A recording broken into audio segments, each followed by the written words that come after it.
As for the scams themselves, I think the ones that there were a couple few in there that really worked. So one of them is what he learns from his father about like this whole thing about the locket, where he flatters like women working in shops or in banks by telling them how beautiful they are and whether or not they drop this expensive locket, and then they're incentivized to say yes, even when everybody knows that they didn't, and so on, right?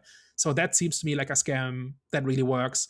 The other one is when he hooks up with this actress and he's supposed to pay her for a night with her. And he basically scams her into her paying him. The way he fast talks and about this entire shell game, about the checks, and about he basically gets her to say what he wants her to say, but to her it feels like it was her idea and all of that. That feels very authentic to how scams work. And there's also other stuff like he figures out what he needs to say to pilots so that he doesn't have to fly the plane. He always says he's specialized in another brand of plane or in another model. And that basically stops any conversation with the real pilot. Like when he's hitching a ride on a plane, right? He knows exactly what to say to a pilot to get them to accept him without actually him having to do anything. But that is then contradicted when he becomes a practicing lawyer just by watching like 2 legal dramas, and then suddenly he can BS his way through a court case, and then we see him completely fall on his face because he doesn't know what he's talking about, and a judge calls him out for it, and then nothing happens. Right? Like there's a scene where he gives this big impassioned speech that he copied from a movie, and then the judge outright calls him out for it, and the mistake is something really dumb, like he's appealing to a jury that's not in the room because it's like a pre-trial hearing or something like that. And why is he not being kicked out? Why is he not being fined? Why is not being charged with fraud? It's like at that point. Same thing in the hospital, where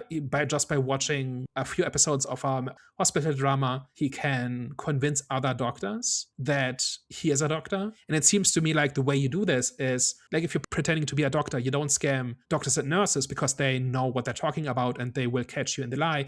You try to scam patients or people who are not doctors so that you play on the expectations of what a doctor is like and what they look like and how they behave and how they talk. And, like there have been con artists like this, but usually they do it in very specific ways that kind of avoid doing exactly that, right? Like there's some famous scams in science, and the way they usually work is by finding reasons for why they can't behave like normal scientists, and they just come up with data like that's a breakthrough, but they sidestep all the ways in which this is supposed to be done, and they have a good reason. They always have a reason for it, and then other people just accept it because they're getting results. I just think there's like entire sequences in here where the scam doesn't work and shouldn't work, and I think that really drags down the story. But that's contrasted with parts where it does work, because there are certain ways to which scams work, right? By letting people make assumptions, or by doing like a cold reading where you say something general that people then remember as being specific. There are ways of doing this, right? And any con artist would know these techniques. And it seems to me like whenever he was doing stuff like that, it really worked.